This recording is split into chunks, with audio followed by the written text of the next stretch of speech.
Hello viewers, আসসালামু আলাইকুম। Welcome to my Aurora cooking studio.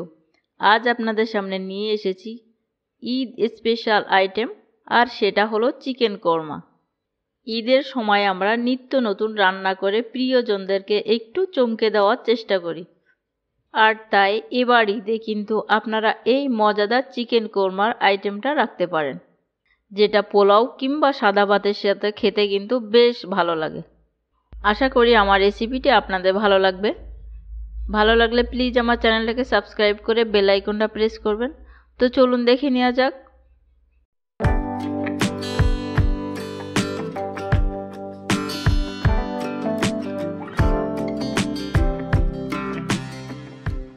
আজ চিকেন কোরমাটা রান্নার জন্য আমি এখানে 1 কেজি পরিমাণ চিকেন নিয়েছি। আমি লেগ ও থাই পিস এগুলোই নিয়েছি। আপনারা চাইলে বুকের অংশ দিয়েও এই রান্নাটা করতে পারেন। এখানে নিয়েছি 2 টেবিল চামচ পরিমাণ টক দই, 5টা কাঁচামরিচ ও 8-10টা কাঠবাদাম। এখন এগুলোকে আমি পেস্ট করে নিব। এখন মাংসটাকে ম্যারিনেট করার জন্য আমি সবার প্রথমে নিয়ে নিব স্বাদমতো লবণ। দিয়ে দিচ্ছি 2 টেবিল চামচ পরিমাণ আদা রসুন বাটা, দুইটাকে আমি একসাথেই বেটে নিয়েছি। দিয়ে দিচ্ছি টক দই ও কাঁচামরিচের পেস্টটাকে। দিয়ে দিচ্ছি 1 চা চামচ গরম মশলার গুঁড়া। দিয়ে দিচ্ছি 1 চা চামচ লাল মরিচের গুঁড়া। আমি কোরমাটাকে একটু গোল্ডেনিশ টাইপের চাচ্ছি, তাই দিচ্ছি। শুধু কাঁচামরিচ দিয়েই করে নিতে পারেন, তাহলে কোরমাটা ধবধবে সাদাই থাকবে। এখন সবগুলোকে আমি হাত দিয়ে খুব ভালোভাবে মাখিয়ে নিব।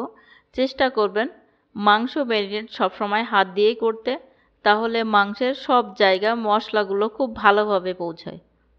আমি এখন এটাকে ঢেকে রেস্টে রেখে দিব 1 ঘন্টার জন্য।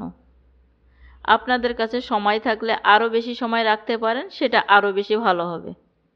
এখন রান্নার জন্য কড়াইতে নিয়ে নিচ্ছি 1/3 কাপ পরিমাণ রান্নার তেল। এরপর এখানে দিয়ে দিচ্ছি 1/2 কাপ পরিমাণ পেঁয়াজ কুচি।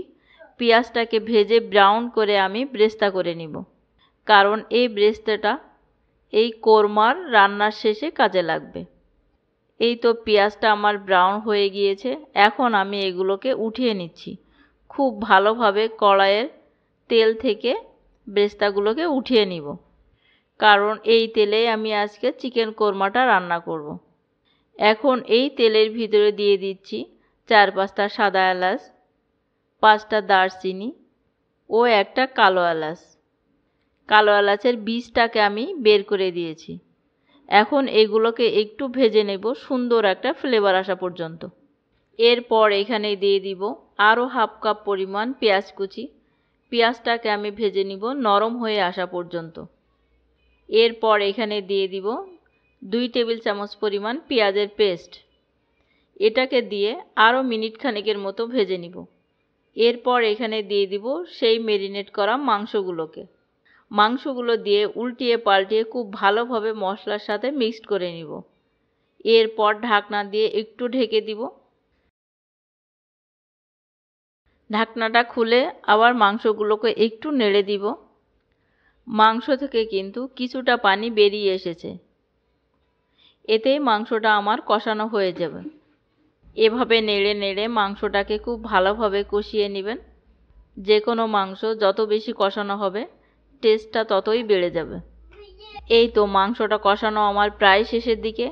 তেল কিন্তু উপরে উঠে গেছে, মশলাগুলো নিচের দিকে জমতে শুরু করেছে।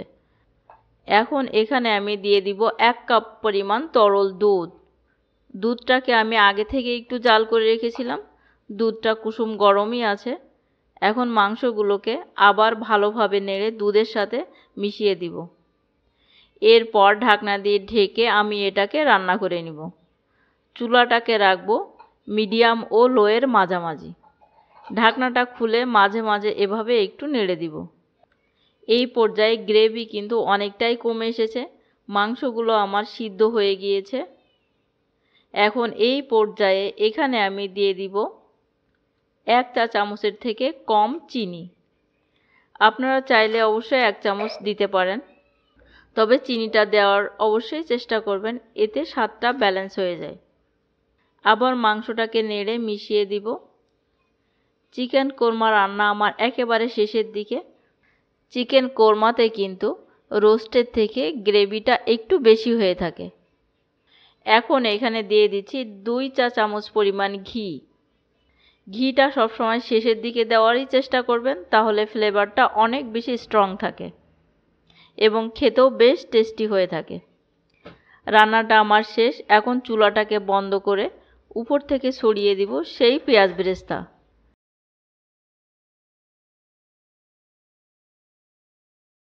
এখন এটাকে ঢেকে দমে রেখে দিব আরও 15 মিনিট।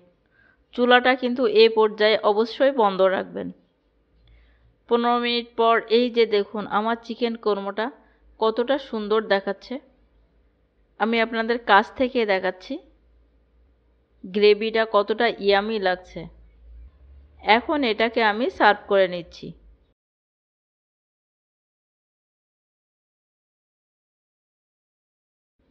দেখলেন তো কত সহজে এই চিকেন কোরমাটা তৈরি করা যায়, আর এটির স্বাদ কিন্তু অসম্ভব রকমের মজাদার হয়ে থাকে। বাসায় ট্রাই করে দেখবেন, আশা করি আপনাদের ভালো লাগবে। রেসিপিটি ভালো লাগলে ভিডিওতে একটা লাইক দিবেন। আল্লাহ হাফেজ।